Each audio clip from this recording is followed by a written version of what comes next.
It's a full cycle give back, basically. I mean, it empowers the Peruvian artisans and their families, many of whom are mothers. I mean, by going there, we've really heard their stories and we've really seen how it impacts their lives. Not just for them, it provides education for their kids. It provides just a whole new future for them that they were not able to attain prior. So it's really beautiful.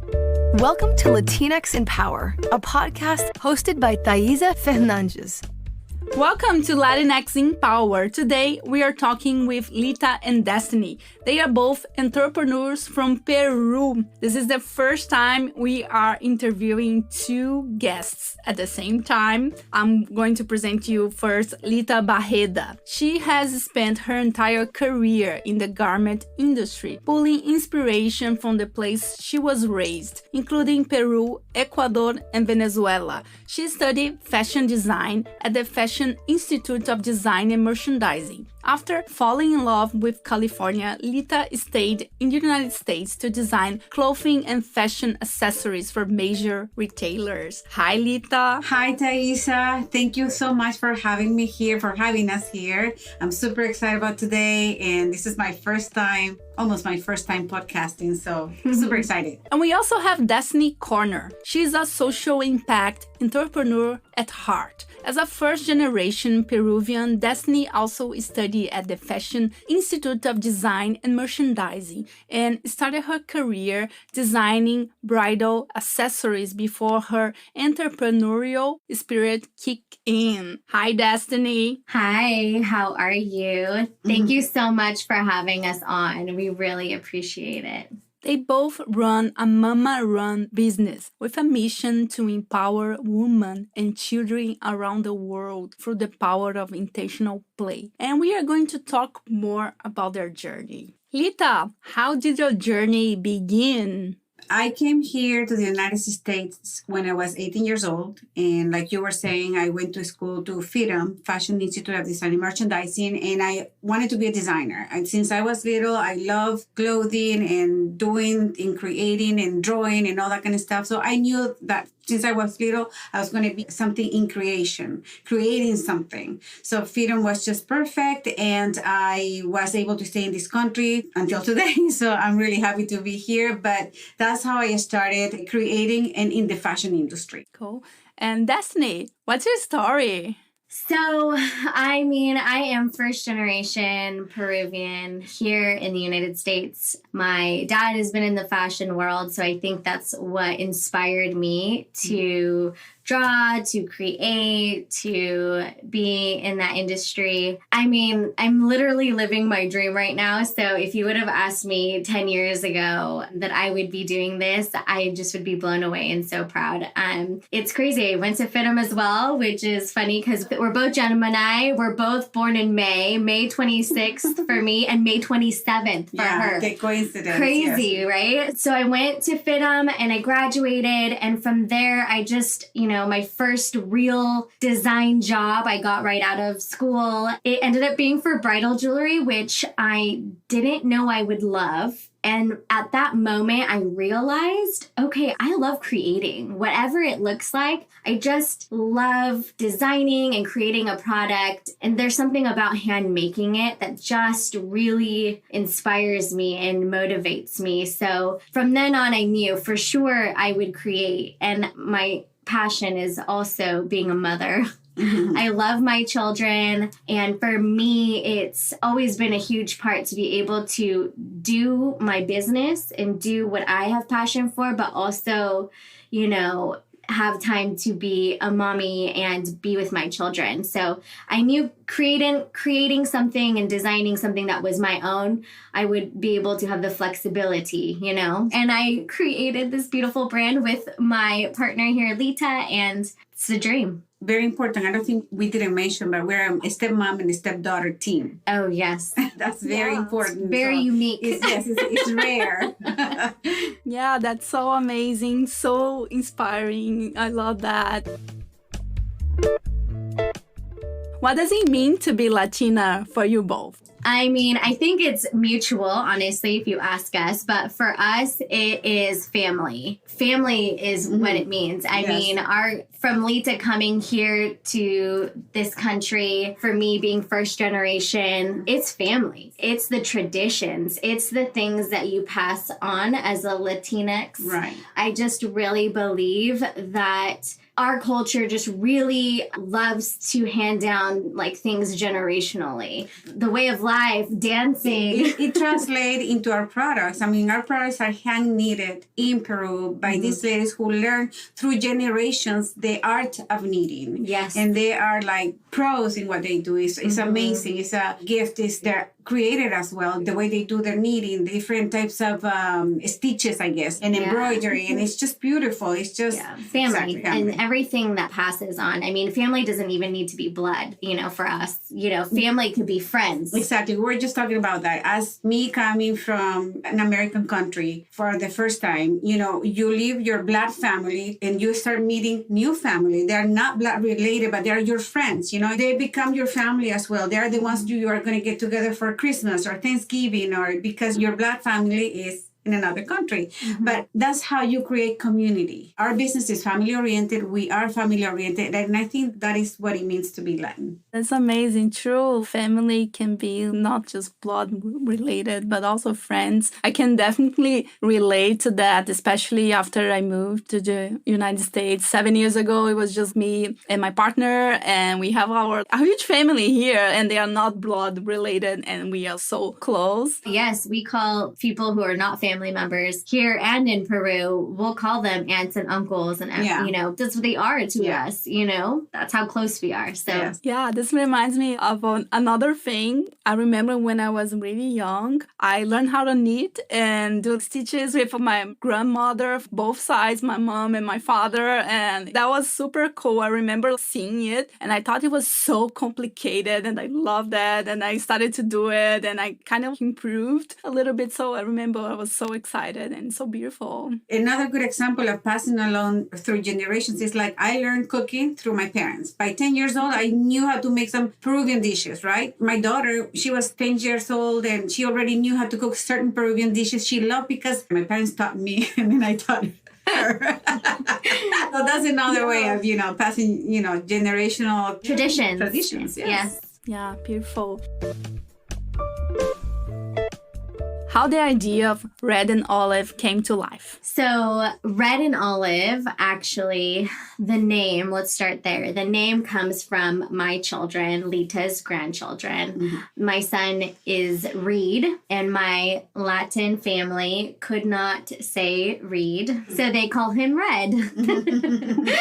And Olivia, originally we wanted to name her Olive, and so we're like, that will be a nickname. And so when we were thinking about what to name our baby, our business baby, we're like, what about colors and then red and olive? It all made sense, and it's after my children. So Reed and Olivia, Red and Olive. We just started with as Peruvians, honestly, we always wanted to do business that is related to Peru, some connections there. And we are designers, we are creators. So every time we got a chance to travel to Peru, we will go and visit certain factories that were knitting or making fabric or you name it. Beautiful things, baskets. I mean, anything that is beautiful, carpets. And everything was hand done. And we were just talking like we should do something that is hand done. I mean, we love to homage to our Peruvian heritage. We came across to this idea of making the dolls that are hand knitted by artisans. I have a huge background in just doing things as far as like going on nonprofit like trips and missionary trips. And for me, doing something ethical and doing a fair trade business was huge. If we were going to have our product made by somebody else's hands, because remember before I had made my own products, somebody else's hands, I really had a passion for it to be done ethically and fair trade. And so that's where when we met this network in Peru, we both were like, this this is it. These are the people we want to work with. These are the people we want to have making and creating our designs. And so we started there. We came home. We drew these characters, Lita, because Lita is the drawer extraordinaire. She can draw 50 things in an hour. Like she's just, when she's inspired, she's on, she's quick, and it's wonderful. And so from there, we just pulled things we liked, things we didn't like, characters we liked. We modified, we took photos from my children. And honestly, each doll is designed with the essence of the children, because that's who was around at the time. You know, when we were drawing, I had a stinky little 2-year-old running around telling me no. I had a 6-month-old baby, you know, who was just there. That was just it. They were our full inspiration for this new venture for us. Amazing. And when did you start it? We started in 2018, yes. That's when we originally started, and we launched December of 2019. And then we were going to officially in March, but we know how March went of 2020. Totally. How was the process of creating an ethical product? It's a full cycle give back, basically. I mean, it empowers the Peruvian artisans and their families, many of whom are mothers. I mean, by going there, we've really heard their stories and we've really seen how it impacts their lives, not just for them. It provides education for their kids. It provides just a whole new future for them that they were not able to attain prior. So it's really beautiful. So basically, we work with a Peruvian network that basically we first bring our dolls to life. So our sketches, our drawings get sent to them. And with them, we kind of do our development. We go through the process of development. They look at our drawings and they start knitting based on our drawings, and then they will show us through FaceTime or whatever, and then we'll make whatever changes need to be made, so, or modifications. Usually, honestly, they're so good that pretty much the first time we're like, oh, love it. Very little we need to change because they are very good at reading our sketches, reading our technical sheets, reading our instructions, everything. I come from almost 30 years of being in the garment industry developing. So that helped us. Once that sample is done, we've approved everything. Then the organic cotton gets made. It gets dyed. Once it's dyed, no longer organic. So it gets made and then it gets passed out to these artisans. So once the artisans receive their yarn, they go home and they knit about 6 a day. And, you know, give or take. And they're empty shells, you know, like a sock. And then they take them back to the factory where there they get measured, sized, make sure there's no holes or, you know, sometimes that happens, you miss a loop, right? Imperfections. And then you stuff the doll, final touches like the eyes, the mouth, and then they send them to us. So once it's all done, they're all finished with everything. They send it to us. We get the dolls and we send them to you. Yeah. Amazing. That must be an amazing feeling of like creating those dolls, like sketching and then seeing them come to life. And it's kind of like you know, you said that you love going to work and how it feels and all that. We do the same. Like we really love what we're doing. People saying we feel the love through these dolls. You know, I hear that a lot and I love that word love. It's so empowering, and that's what it is. It's love. We want to bring love to them, joy to them, value to them, you know, and not just to them, but also teaching our children to shop good, to buy good, that it is good to do good. And I feel like it's infectious. That's what we want to create with these dolls, is a joy all around, all encompassing, not just from your child, but for these women as well, and their generation, their future, their children, you know. I saw a video of you both where Destiny said something really interesting. There was that you need to be fulfilled to fulfill your children. And I couldn't agree more. And I thought that was really beautiful. And I loved, if you want to share more about that. So one of the things that my mother passed on to me, she was a stay-at-home mom. Traditionally, she raised us so well and so beautiful. She did a great job, but she lost herself. And one of the things that she taught me was, Destiny, whatever you do when you have your family, because obviously she knew I wanted family and kids, she's like, don't don't lose yourself. And so for me, I've always had that ingrained in me. Like, you know what? I don't want to lose myself. I always want to do what I'm passionate about. And for me, that really empowers your children because I am their main source of education, of everything, from their first words all the way through, how to love, how to speak, how to treat other people, how to be kind. I am where they initially, obviously children will do whatever they decide as adults, but the foundation that I wanted to lay out for them, I wanted it to be positive. And so I knew I had to be in a positive place. I need to always strive for being fulfilled, for being mentally and emotionally okay, and getting the help if I needed it, and not being perfect, not striving for perfection, but always striving to keep growing and to keep bettering myself. And if you're fulfilled, your children will feel that. It's just like, when you get told as a mom, don't stress out, your children will feel your anxiety. But they do. They really feel before they can speak and before they feel you. They feel your essence, your power, your strengths, your weaknesses, and your vulnerabilities. And none of those are bad things. But, they just help you become who you're going to be. So for me, it was just, you know what? I want to be fulfilled, and that will be a positive impact and role model for my children. Beautiful. I love that. And I love that this can also be translated to different areas, basically everything we do, right? So it's perfect. Yes. Yeah. Your children are just like sponges for me. And I think if we want to change the world, if we want to do better as humans in society, you have to teach the next generation. You just have to. Amazing. I love how beautiful your products are, how detailed, and I can see the love you put into it. And I also notice how they are genderless, which I think it's something so amazing, so important. And I wish I grew up with genderless toys and dolls. And I read about your goal of creating dolls that all children can see themselves in them. Was that always the goal when you created the brand? I think that we didn't know necessarily we had a goal to do that, but it just became very natural as we were creating them because I was inspired by the children. It was very easy for their essence to be the inspiration. Our dolls have an essence. They have a soul. And whichever doll you relate to, that's your doll. It's not about the gender. It's about what sparks the most connection, because our dolls are not just about a doll. Our dolls have a personality, each one. So it's like, oh,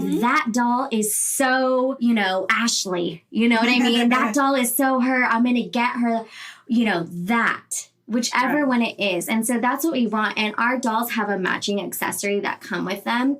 And that's what it's about. It's about becoming and interacting with your doll in a way that is different because you can use your imagination. You can be your little friend. We just noticed and realized with my children that, and other children, that they love dressing up. They love becoming their doll, and it helps them have, it grows their imaginary skills. It develops emotional, connection. This could be something that you confide in. It helps with verbal skills because you're talking and you're creating this story with your doll. And so for us, that's what our dolls are really about. It's not about girl or boy or looking like someone. It's like our dolls look like everyone, and that's what we say is, our dolls are designed in California, ethically made in Peru, and inspired by your children. Amazing. That is so exciting. I love that. Thank you for sharing. And this is our last question. Unfortunately, I'm having a lot of fun talking with you both, but I'd love to hear which resource helped you in your journey. Do you have any book, movie, someone that inspired you to share with us? Lita took her experience, I think. In the design aspect, for instance, it's very easy. It's children. And everything really inspires me. Seriously, I'm not kidding you. Like I can see a magazine clipping or something on Instagram or TikTok or whatever. Everything really is very inspirational to me. It just comes really natural and easy. But the tangible things that we did, I mean, it was definitely a process, a learning curve of what really worked for us. I mean, for us, we used the Purpose Pilot. We love them. They really helped lay the foundation of what and who we were trying to be as a brand. So it was wonderful. That really was great for us. We listened to a couple podcasts, Fast Track Your Fashion Brand, which we loved. It was very resourceful and helpful for practical steps on how to move your brand up. And then we also listened to Coffee on Leadership. It was great because we're leading a business for the first time, you know, and so that was different for us. We always worked for other people. Right. So that was really important for us. And then we were also connected with Yellow Co., which is a platform where multiple people who are either entrepreneurs or designers, I mean, a lot of creatives, right, all in one space, in a platform where everybody can talk and mingle and reach out to one another, which I love. And then for our website, this is the last one. For our website and e-commerce and things like that, we use the Smart Founder, and they work with women entrepreneurs and they help you with your e-commerce side, which we had to learn too. Again, you know, when you're starting your own business, you don't realize all the other hats you're going to have to wear. We excel in one area, a couple areas maybe, you know what I mean? And then that's it. So we really wanted to surround ourselves with people who are better than us, who are more successful than us in these areas, so that in return, you know, other people's success help you be successful, you know? Right. So that's what we used as of right now. Ask me in a year and I'll tell you some more. Yeah, absolutely. That was awesome. I'm going to link all those resources in the description of this podcast. And yeah, I'm going to check some because I don't know them. And I love this idea of sharing what you said about learning with each other and seeing what the other is doing, how they are exceeding, and also exchange experience. So this is really amazing. Sharing tips and notes and what can I do? I mean, it's... Yes. Some people feel like they need to hide things so other people don't take it. For me, I think there's enough space for everyone. And, you know, sharing and uplifting people is what we need to do more of.